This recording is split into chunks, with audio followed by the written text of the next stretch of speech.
എന്താണ് കുളിമുറി അല്ലേ? എൻ്റെ വീട്ടിലെ കുളിമുറി അല്ലേ ഇത്? കുളിക്കാൻ പറ്റില്ല, എന്താ പ്രശ്നമുണ്ടോ? എന്താ പ്രശ്നം എന്താ പറയാം? ആർക്കും എന്താ പ്രശ്നമുണ്ടോ? ഇത് കുളിച്ചേന് കുറച്ച് ദിവസമായിട്ട് ഇവിടെ നടക്കുന്നത് എന്താണ്? പാവപ്പെട്ടവർ എന്ത് ചികിത്സയ്ക്ക് വേണ്ടി പണ്ട് തൊട്ട് ആശ്രയിക്കുന്ന നമുക്കൊക്കെ ഒരു സമാധാനം എന്നുള്ള രീതിയിലുള്ള ഒരു സ്ഥാപനമായിരുന്നു കോഴിക്കോട് മെഡിക്കൽ കോളേജ്. ഇപ്പോൾ കുറച്ച് ദിവസമായിട്ട് എന്താ അവിടെ സംഭവിച്ചുകൊണ്ടിരിക്കുന്നത്? ഒരു പൈസ ഇല്ലാത്തൊരു പ്രൈവറ്റ് ഹോസ്പിറ്റലുകളിൽ പോകാൻ പൈസ ഇല്ലാത്തതുകൊണ്ടായിരിക്കും ഇതുപോലെ സർക്കാർ സ്ഥാപനങ്ങളിൽ വരുന്നത്. വിരൽ മാറ്റാൻ വരുമ്പോൾ നാവ് മുറിക്കുക, കൈക്ക് കമ്പിയിടാൻ വരുമ്പോൾ വേറെ കമ്പിയിടുക, അതുപോലെ വയറിനുള്ളിൽ കത്രി വെച്ച് മറന്നുക. ഇത്രയും ഉത്തരവാദിത്തമില്ലാതെ ഇത് പെരുമാറുന്നത് എന്തുകൊണ്ടാണ്? നമ്മളൊന്നും ചോദിക്കൂല എന്നുള്ള ധാരണ ഇവർക്കുള്ളതുകൊണ്ടാ. നമ്മൾ ചോദിക്കണ്ടേ? ഇതെന്റെ വീട്ടിലെ കുളിമുറി മാറിപ്പോയതാണെന്ന് ഞാനും പറയും. ദിവസവും ഇവിടെ വന്ന് കുളിക്കും ഞങ്ങൾ എല്ലാവരും. പാവപ്പെട്ടവൻ എന്തെങ്കിലും ഒരു പ്രശ്നം ഉണ്ടാകുന്ന സമയത്ത് ഒരുത്തനും ചോദിക്കൂല, ഒരുത്തനും നിങ്ങൾ നേരെ കൈ ചൂണ്ടൂല എന്നുള്ള ധാരണയാണ് ഇവരെങ്കിൽ അത് വേണ്ട. ഇനി ഒരാളെങ്കിലും പ്രതിഷേധിക്കുന്നുണ്ടെങ്കിൽ, ഏതെങ്കിലും രീതിയിൽ പ്രതിഷേധിക്കാൻ ആഗ്രഹിക്കുന്നുണ്ടെങ്കിൽ ഇതൊരു മാതൃകയാക്കണമെന്നും ഇതൊരു മോട്ടിവേഷൻ ആക്കി എടുക്കണമെന്നും പറഞ്ഞിട്ട് ഇത് ഞാൻ ഇവിടെ തൽക്കാലം നിർത്തുകയാണ്. ഇനിയും ഇതുപോലത്തെ പ്രശ്നങ്ങൾ ഇവിടെ ഉണ്ടാകുമ്പോൾ എന്നെ പോലുള്ള ഒരുപാട് യുവാക്കൾ വരികയും ചെയ്യും. ആംബുലൻസ് തൊട്ട് മാറി കൊടുക്കുക. ഞങ്ങളുടെ ഭാഗത്ത് ചെയ്യേണ്ടതെല്ലാം ഞങ്ങൾ ചെയ്യുന്നുണ്ട്. നിങ്ങളുടെ ഭാഗത്ത് ചെയ്യേണ്ടത് നിങ്ങൾ കൃത്യമായിട്ട് ചെയ്യുന്നില്ലെങ്കിൽ ഇതുപോലുള്ള പ്രതിഷേധങ്ങൾ ഇനിയും ഇവിടെ ഉറച്ച് പറയാണ്. വേറെ ഒന്നുമില്ല, എനിക്ക് പറയാനൊരു ലാഭലും ഇല്ല.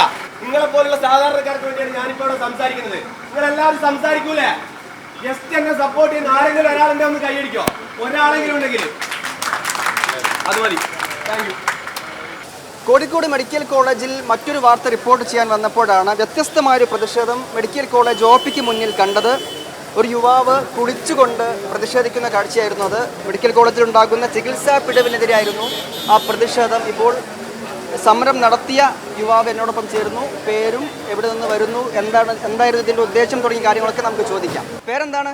എൻ്റെ പേര് നാഫി എന്നാണ്. ഇവിടെ കുളിച്ചുകൊണ്ടൊരു പ്രതിഷേധം കണ്ടല്ലോ, എന്താണ് ഉദ്ദേശിച്ചത്? ഞാൻ ഇതിൻ്റെ മുമ്പും ഇതുപോലുള്ള പ്രതിഷേധങ്ങൾ നടത്തിയിട്ടുണ്ട്. ചിലർ പറയും വൈറലാവാൻ വേണ്ടിയുള്ള പട്ടി ഷോ എന്നൊക്കെ പറയും. പക്ഷേ നമുക്ക് എല്ലാവർക്കും ചിന്തിച്ച് നോക്കിയാൽ മനസ്സിലാവും, കുറച്ച് ദിവസങ്ങൾക്കുള്ളിൽ സാധാരണക്കാർ അനുഭവിക്കുന്നത്, ഈ മെഡിക്കൽ കോളേജിൻ്റെ ചുറ്റുപാടിൽ നിന്നും സാധാരണക്കാർ അനുഭവിക്കുന്നത് എന്താണെന്നുള്ളത് നമുക്ക് ഒന്ന് ചിന്തിച്ച് നോക്കിയാൽ മനസ്സിലാവും.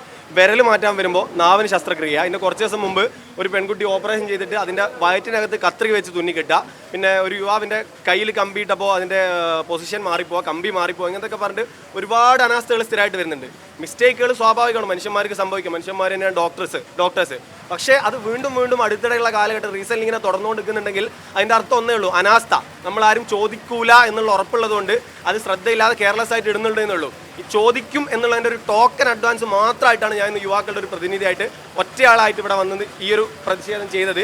ഇനിയും ഇത് തുടരുകയാണെങ്കിൽ ഇതിൻ്റെ രൂപം മാറി വരും. ഒന്നിനെ ഒരു പേടിയില്ല. എനിക്ക് പേടിയുണ്ടായിരുന്നു വരുമ്പോൾ നമ്മൾ അറസ്റ്റ് ചെയ്താലെങ്കിലോ, എന്നെ അറസ്റ്റ് ചെയ്യുമോ ഇല്ലയോ എന്നുള്ള ഭയം ആദ്യം ഉണ്ടായിരുന്നു. പക്ഷേ ഇപ്പോൾ അതിനേക്കാൾ വലിയ ഭയമാണ്. നാളെ ഞാനിവിടെ ഓപ്പറേഷന് വേണ്ടി പനിക്ക് വന്ന് ചിലപ്പോൾ എന്നെ ഓപ്പറേഷൻ ചെയ്ത് എൻ്റെ കരളും കിഡ്നി എടുത്ത് പോയാലോ ഉള്ള ഭയത്തിൻ്റെ അത്ര വരില്ല.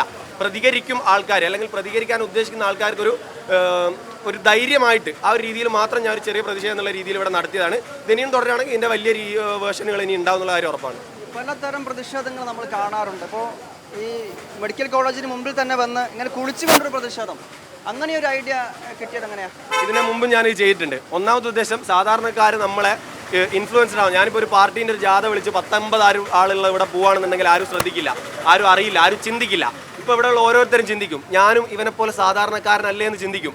ചിന്തിച്ച് കഴിഞ്ഞാൽ അവരെ കൊണ്ടാവുന്നത് പോലെ ഒരു ശബ്ദമെങ്കിലും അവർ ഉയർത്താൻ വേണ്ടി ശ്രമിക്കും. അത്രയുള്ള ആ ഒരു മോട്ടീവ് കൊടുക്കാൻ വേണ്ടി മാത്രമാണ് ഈ കുളിച്ചുകൊണ്ട് ഒറ്റയാളായിട്ട് ചെയ്യണം എന്നുള്ള ഒരു സാധനം ചെയ്യാനുള്ള കാരണം. മിക്ക ആളുകളും പറയുന്ന ഒരു കാര്യമുണ്ട്, നമ്മൾ ഒറ്റയ്ക്ക് പ്രതികരിച്ചത് കൊണ്ട് എന്താണ് കാര്യം എന്ന് ചോദിക്കാറുണ്ട്. അതുകൊണ്ട് എന്തെങ്കിലും മാറ്റം ഉണ്ടാവോ?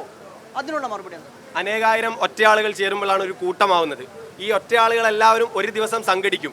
ഇതുപോലെ ഇപ്പോൾ വീട്ടിലിരിക്കുന്ന ഒരാളെങ്കിലും എന്തെങ്കിലും ചെയ്യണമെന്ന് ആഗ്രഹിച്ചിരിക്കുന്നുണ്ടാവും. ഒരു ചെയ്യാൻ പറ്റൂല എന്ന് വിചാരിച്ച ആളാണെങ്കിൽ ഈ ഒരു പ്രതിഷേധം കണ്ട അവർക്കെങ്കിലും ചെറിയൊരു മോട്ടീവ് ഉണ്ടാവില്ലേ, എന്നെ കൊണ്ട് എന്തെങ്കിലും ചെയ്യാൻ പറ്റുന്നുള്ള. വ്യക്തിപരമായ ചില കാര്യങ്ങൾ കൂടി. നാഫി എവിടെയാണ് സ്വദേശം, എന്ത് ചെയ്യുന്നു, ആ കാര്യങ്ങളോടൊന്ന് പറയാം. ഞാൻ വടകരയാണ്. ഞാൻ മെൻ്റലിസം ഹിപ്നോട്ടിസം പഠിപ്പിക്കുന്ന ഒരു അക്കാഡമി നടത്തുകയാണ്.